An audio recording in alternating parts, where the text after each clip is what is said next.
are here today, Conversations with Susanne, and we are talking again to Brian Smuck, chiropractor and neurological chiropractor here at Smuck Chiropractic and Wellness. And we are continuing our discussion about the effects of social isolation, our lockdown, COVID, on our bodies, minds, spirits, the whole bit. And right today, we want to talk about the effect of what's happened with our immune system and what people can do, because now we're hearing about a new variant. We're hearing about easily transmissible, and I kind of feel like it's like a little bit like a lottery, who gets it and who doesn't. He's like, my brother-in-law got it, and then all the people that he was around, none of them got it. So why? Yep. And I think it has a lot to do, and I've been saying this from the beginning, is we really need to work on our immune system. So, and we're certainly being conditioned for this loop. Like we've almost gotten through this one, but there's this next one coming, and there's a next one, and this variant. Oh, and they're so different, we don't know what's going to happen. So right. Let's see if we can be prepared. Right. And then not be so fearful or even really that concerned about it. Right. If we know we've got a nice strong immune system, which should be able to battle most of these things. And it's interesting because in our last little talk, we talked about food. And of course, when people are eating all that junk food and sugar, it is depleting our immune system. So it's exactly the wrong thing to do. And so what we want to talk about today is what you can do to boost your immune system and be prepared if anything comes up. Because what I am hearing is that this variants are going to keep going on, and that this COVID is going to be kind of like the traditional flu. And there's going to be the new variant for every single year. Yes. It's not just this, the 3 or 4 variants we know of now. Yeah. It's likely going to keep on rolling. Right. So there's some standard things I feel like that as a nutritionist that everybody needs to do. Mm-hmm. And they would be, vitamin D. Because always. I think you and I were saying that we've never seen blood work come back where people have good vitamin D levels, unless you've been actually testing previously for it. Yeah. Right. So how much vitamin D should people take, and how does that all work? That's a loaded question. So you can talk about your RDA, which are very low. They're going to tell you 1 or 2. I use 1 or 2,000 units a day. Mm-hmm. But people are doing that, and they're still coming through low. Very low. Yeah. So reasonable is in that 8 to 10, 15,000 unit range. Mm-hmm. So if you're taking in your standard capsule or liquid, that's going to be 1,000 is usually the unit dose. So the per capsule, per drop, whatever it is. As far as vitamin D goes, get a liquid. It's so much easier to use. I agree. And in the capsules, if your capsule's this big and it has 1,000 units in it, and that 1,000 units is also in, this minuscule little tiny drop of liquid, what else is in that capsule? Because there's lots of solid stuff in there. Mm-hmm. Why eat that? Because we don't know what that is. That's right. So let's just go for the drop that's stuck in some kind of oil. Isn't it mostly like gelatin? Is that what's in the capsule? The capsule itself is gelatin. Yeah. And the inside might be something like magnesium stearate. Mm-hmm. Or some other just filler material that the vitamin D is inert with. Right. So why not just do it straight in an oil? Most of them are packed in some, very commonly in safflower oil, mm-hmm. which in really small amounts is just fine. Yeah, but I don't like safflower oil, yeah. So I'm against vegetable oils. Yeah. Okay, so vitamin D, we've got that, and I think as well that like we've had people up onto, at one point I was on like 40,000. Because my D was so low. So you can go pretty high, and you're not gonna. There's not gonna be a consequence to that. No. When we test people, we're seeing people 5,000, 10,000, and maybe they'll be on that for a little while until things get better.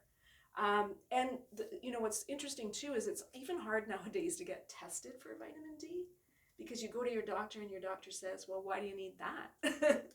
And you offer to pay for it. Yeah, it's very strange. It's very strange, considering that, especially in a 50-year-old plus population, low lacking vitamin D is the number 1 risk factor for osteoporosis. Mm-hmm. Well, that's half, especially, and it's much more in women. but there's half the population right there. That's one risk factor you could mitigate with a simple test. Right. But for some reason, it's not getting tested. And for all the blood work that I've seen in the last 20 some odd years now, I've only seen one person come in before doing anything with them who's had vitamin D in the good zone. And it's all been very, very low. Exactly, 100%. And really, vitamin D is an anti-aging vitamin as well. Yeah. So, you want to have it up. And in fact, the requirement, a lot of doctors feel that it should be higher than it really is. Much higher. Yeah, much higher. So then, okay, let's move on to the second thing is vitamin C. Yeah, You're vitamin C. Big Absolutely. proponent of vitamin C. Yeah. And how much do you recommend your clients to take? Lots, yeah. I recommend to bowel tolerance. So start off with, they're usually in 50, right? 50 grams or 50? It's 1 gram unit. There's usually 1 gram, so 1,000 milligrams. So you'll still find 500 milligrams. Oh yeah, 500. So I think mostly. So yeah, you'll see 500 and 1,000 are the most common right now. Right. I don't usually start quite that high with someone who is generally well. Okay. A few, normal maintenance, a few grams a day, as long as then the caveat is, as long as you don't get any diarrhea, because then you've gone to bowel tolerance. Right. You want to stay a little bit below that on a normal given day. Yeah. As soon as you start to say, wow, I don't feel so good, I think I've got fever, aches, chills, whatever, great, now we're going to take you right up to bowel tolerance and keep you there for a few days. Okay. Yeah, well, I guess most of the people I see have issues, and that's why they're seeing it. They're already there. So that makes sense. So in the healthy population that's not getting a cold every 2 weeks or whatever, just start with the lower dose and just and I'm sure you've heard it too. There'll be lots of pushback on this. Well, I heard that with vitamin C. I heard this. I heard that. Okay, just go and read. Andrew Saul. Yes. Go and read Linus Pauling, and after you read all of their work, one of those guys won a Nobel Prize for their vitamin C work. After you read all their work, you shouldn't have any questions. Right. Exactly. Exactly. Yeah. Or hesitation. I think Andrew Saul's website, by the way, people, is Ask Your Doctor, or anyways, you know what? I'll put it in the notes underneath. Dryourself.com. Yes. Dryourself.com. That's what it is. And excellent, very disorganized website, but very informative. That's Dr. Saul. Yeah, just put your vitamin C in the search thing, and a million articles will come up, and all his work, and he's really amazing. So vitamin C, vitamin D. Now we could even talk vitamin A along that line as well, because I know we just talked to Dr. Saul. I know he's a big proponent of, if you go food source, you can take that vitamin A up as high as it'll go, and there's no real toxic reaction. If you get synthetic vitamin A, or what they're calling retinol, there is a toxic possibility with that. Right. I know in one of his books he talked about feeding his kids enough carrots until they started to tinge orange. Right, and this is kind of interesting that you bring this up, because I just had a client who had gone to someone for advice, and she has cancer, and they told her not to eat carrots. And I'm like, but carrots are full of beta-carotene, vitamin A, like very, very good. Now, maybe because they're a little higher in sugar or natural, but I just couldn't imagine that. What do you think of that? Like, I just don't get it. Why would they not? I don't know, because when my father ended up with leukemia for the second time, I consulted with a mentor of mine, and I said, hey, here's what's going on. I got a question for you. Here's the diagnosis. And without any other questions, the first thing he said was, put him on, and it was an obscene number, an obscene amount of vitamin A. Right.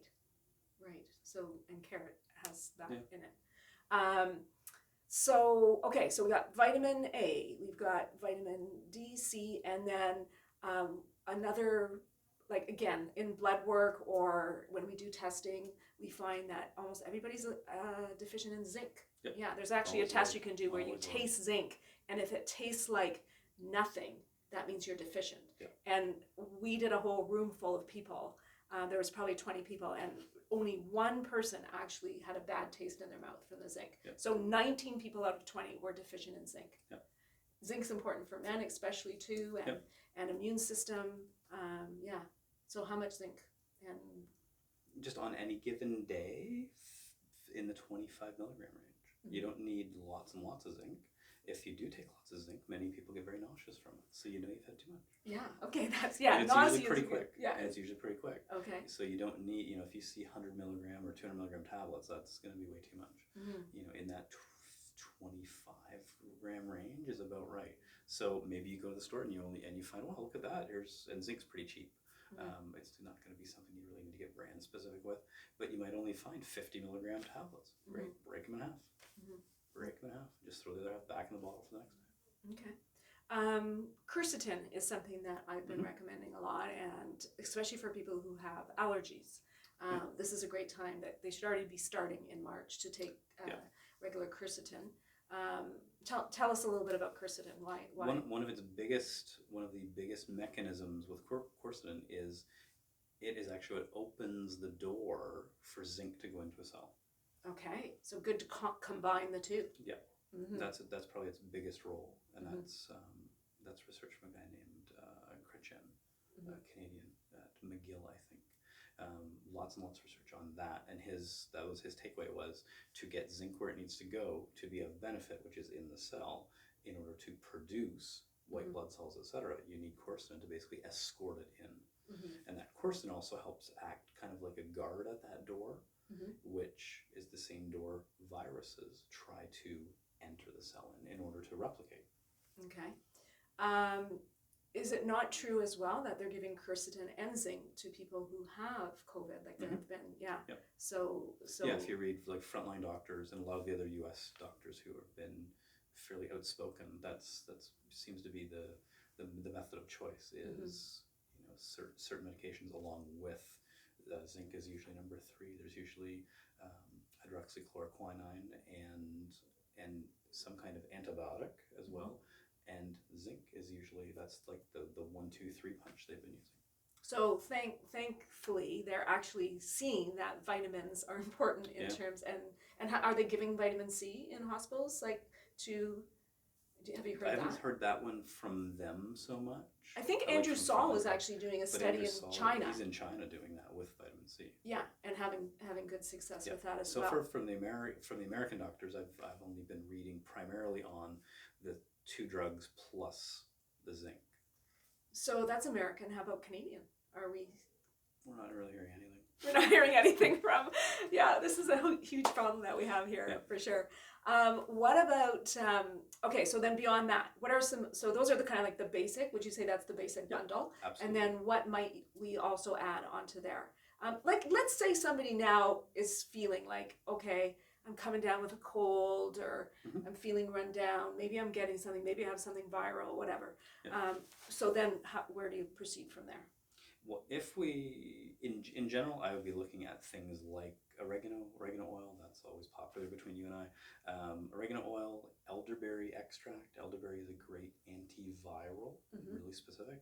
Very, very well known with flu viruses. You can look that one up in all kinds of literature. It's a great source. Use it myself. Love it. Those are probably the 2 big ones. Can I just say one thing on that too, and on the vitamin C? Please read your labels, people, again about the ingredients, because a lot of this stuff has added sugars into them, and we don't want the sugar. So try to buy pure. I don't know if elderberry syrup, can you make it? You can if you have access to elderberry. Yeah, which is hard to get. You can grow your own if you decide to now. Yeah, I put some bushes in my backyard. I did. Because true elderberry extract really tastes terrible. If you get elderberry syrup that's been sweetened, it's kind of like Kool-Aid. Yeah, and then so if you get it sweetened, you want to get it maybe sweetened with something like stevia or something more natural. Or just not sweetened. Or just not sweetened. And ideally. Like when I was sick, I took in a lot of stuff for my immune system that was not really palatable. Yeah. But you just it down, and that's the way it goes. Okay, so that was just a little thing there about read your labels, know your ingredients, like you said. What's in your vitamins? What's in your tinctures that you're taking? So again, if we're looking at someone who says now they're starting to feel ill, well, if we look at that let's look at that American package of medications, like something like hydroxychloroquine or something along that lines. They're using zithromycin, which is an antibiotic, and then zinc. We already have zinc in our package. Right. Why don't we copy these other two things as best we can? Well, antibiotic, well, we've got both oregano and garlic and elderberry. Garlic. There's lots of different antivirals, antibacterials. Why not do 1, 2, or more of those at the same time, along with some zinc? Because we know that's going to help get everything where it's supposed to go. And then as far as the copying the hydroxychloroquine, that's actually an anti-wormer, it's an anti-malarial. So we could do some kind of parasite remedy, black walnut, wormwood, cloves, those sorts of things mixed together too. That seems to be, as far as COVID goes, that seems to be this weird wild card. That anti-malarial drugs seem to be helpful. So let's copy that. And do that on explain to our listeners what, tell me more about what is the damage that a parasite, where would you get a parasite? A lot of people have parasites, they don't even know it. Where would you get it from, and what would be the symptoms of a parasite? We likely all have them. Right. I've seen lots and lots of blood work on dark field, or what they call live blood, and you'll see them swimming around. If you go and get tested through your medical provider, they're just going to take a stool sample, because that's where they think all the parasites end up, is somewhere in the stool. But that's just not true. They're alive and they're swimming around all over. They can be just about anywhere, within tissue, within cells, within the bloodstream itself. And again, when we look at that, if you see it on live blood, that's just what's already in circulation in the blood. So we know if we see them swimming around. The thing you'll see on live blood, if you see them, you can see that little worm moving around, and it's swimming towards a red blood cell. And its job is to puncture a hole in that red blood cell, get inside it, reproduce, and in process lay eggs, but also destroys the red blood cell. So when you get a lot of that, then you're in trouble. Right. So what could it lead to if you had started to get an overabundance of parasite in your body? Almost any named disease. Any named disease. Any named disease. So if you want some really good reading on that, look at something by like Hulda Clark. She did a lot of work on that a long time ago. But other people were looking at this too, like Royal Rife and other people along that lines. Some of the frequency device people. But that's a different topic. So we get parasites from our food. We can get them from food, because parasites are in the dirt. They're in the dirt. They're in fecal material from every single animal. Fish, fowl, 4 legs, 2 legs, doesn't matter. That's where the parasites are. So they're in the dirt. So it's in the dirt, it's on the outside of food. Maybe it gets punctured to the inside of food. So you go to cut a melon, it's got it on the outside, and now you drag it in with your knife into the flesh of the fruit. So now you've got it in there. Is it a live parasite sitting in the soil? Probably not. It's more likely a cyst or an egg.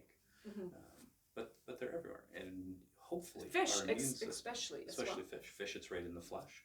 You can, if you leave, depending on the fish, sometimes you'll see it. You fish a lot. I fish a lot.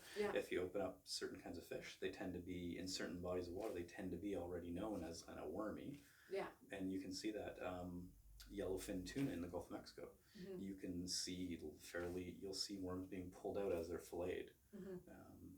For some reason, people want the yellowfin, but you'll see they'll be filleted at the dock, and then you'll see the guy doing the filleting. He actually grabs something and pulls it out, this long string. Oh my gosh! That is the worm. So gross. By the way, you cannot cook a parasite out of the fish, but you can freeze it out. You can freeze it out. So you can take most of the fish that we buy here that comes from some other places has been frozen and defrosted in it. They call it fresh. But you could, if you were fishing, you could freeze your fish first, and then that would kill the parasites in it. We have definitely seen parasites in fish when we're filleting. Very common. So, okay. They're in the dirt. So if you've got, it can be on your food. If you've got animals, if you've got dogs, cats, etc., they're tracking it in on their paws. So it just ends up somewhere around. And these, they're light. So, you go to sweep up on the floor and stuff's starting to float up in the air. So they're always around. It's kind of interesting because for our immune system, we need to actually eat dirt. We need to have that. There's a lot of minerals and healthy things, but we also have to be aware sort of this parasite thing, because the other thing about social isolation is we're not being exposed to as much germs from other people and exposure, and that is actually compromising our immune system as well.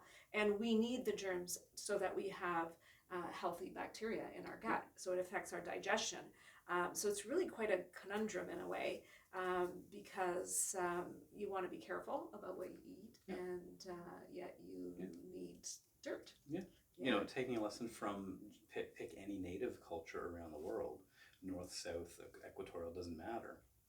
Just about every sort of tribal culture has some kind of, in their natural diet, some kind of deworming agent that's there. If you look for it, you'll actually find it. Such as such as pine needle tea. Okay. Which would have been Ojibwe or northern Ontario. Interesting. Okay. The Essiac remedy, which is a number of herbs, that's an Ojibwe remedy as well. Black walnut, that's common to the middle part of North America. Black walnut and wormwood, both of those used as teas. Right. Or as tinctures, or just kind of stewed down. And then we just kind of ignored that whole part of the diet. Yeah. I have some pine needle tea at home actually that my son bought me from up north, so maybe I better start drinking it. Yeah, so interesting too, because again, talking about that whole dirt thing, then we're all using this hand sanitizer. And, you know, when hand sanitizer first was developed, there was a lot of studies that came out and said that it's really bad for your immune system. I make a natural hand sanitizer. Some people say, well, that's not strong enough for, you know, what we're dealing with here. Do you have any remedies or things that if you're using hand sanitizer? I just avoid it. Yeah, just try to avoid it as much as possible. Hand washing is the way to go. Yeah, because you're physically moving those things away. Why do you want to end up eating something that's been like dead on your skin, wrapped in some kind of alcohol concoction? Right, and a lot of them have been recalled because they're been made with the wrong kind of alcohol. Awful. Okay, going off that topic a bit and going back into what other supplements. I always recommend everyone selenium. A lot of times for mental health. 3 Brazil nuts a day gives you your but just for overall health and immunity as well. And selenium is one of those. It's what you would call a trace mineral. You only need tiny amounts. So when you're low on it, you're probably out of it. But we don't need a whole lot of it. That's why things like just a couple of Brazil nuts does it. You know, it's a great food source. Do you need a supplement for selenium? Probably not. You know, get a few Brazil nuts. That's going to cover it. Okay, are we missing anything? Is there anything else that let's discuss, so again, mushrooms, chaga mushrooms. If I get a cold, again, my son turned me on to this because he's up north and, you know, has land and everything like that, the chaga mushroom as being a huge, he's like, Mom, get on your chaga mushrooms. I recommend it for people who have cancer, all the mushrooms. I think there's a study out that one mushroom, even one white mushroom, can boost your immune system by, I don't know, something like 60% or something. I'm not good at numbers, so don't hold me to that. But yeah, what do you feel about mushrooms? Extremely strong. With when we talk about head injuries and concussions, kind of like separate topic, but one of the things that we see in the neurological literature is when the brain is damaged, it produces a certain kind of garbage product called tau, T-A-U. And one of the things that cleans up the tau is mushroom extract. Okay, interesting. It's one of the few things, because so few things actually will cross that blood-brain barrier, and mushroom seems to be one of the magic tickets for that. And there's just a study out actually about that I read that was actually talking about how this COVID and the feeling that we don't have any control over our lives is actually presenting itself like grief. And grief, of course, would be what you're just talking about, that brain, affecting the brain as well. Yeah. You know, if you read David Wolf, big author, very big on mushrooms, he always says, you know, walk out your back door and go 10 feet into the woods and you're in the biggest pharmacy ever. Now, I don't pick my own mushrooms. I won't. I'm no expert. I would not do that. Yeah. Because there's lots of toxicity there too. So. Yes, I come from a family actually that, you know, on my dad's side, my grandpa used to go into the bush all the time and pick mushrooms. He was Slovak. They used to do it in Europe, so he came and did it here. Yeah. And I've gone out with my son and picked mushrooms up in oh, what are those mushrooms called? I can't remember now. But anyways, yeah, beautiful, delicious mushrooms. But yeah, it's a whole, I've sometimes said, oh, there's one of those chanterelles. I said, oh, there's one of those chanterelles. And he goes, no, that's not a chanterelle. That's a poisonous mushroom. So I would never do it by myself either. But yeah, and a lot of people have not even tried some of the more interesting mushrooms that you can get. And they're just absolutely delicious. I mean, you know, they all kind of taste like, there's the one mushroom that almost tastes like you're eating a steak or something. It's just so delicious. Anyways, try mushrooms. They look very expensive, but you don't need much at all. Very, very small amounts. Even shiitake, and now they're really, you're selling, if Costco has shiitake mushrooms in a package. You can grow your own shiitake mushrooms. My son has also tried that. Their mushrooms are really quite amazing, for sure. So I think we'll end it there for today. Thank you so much, Brian, for your time, and I hope you guys all enjoyed and found this really informative. Check us out at my website, SuzanneJ.com. Brian, you can reach him through Dr. Brian Smuck, Chiropractor and Wellness. Thank you so much. Namaste.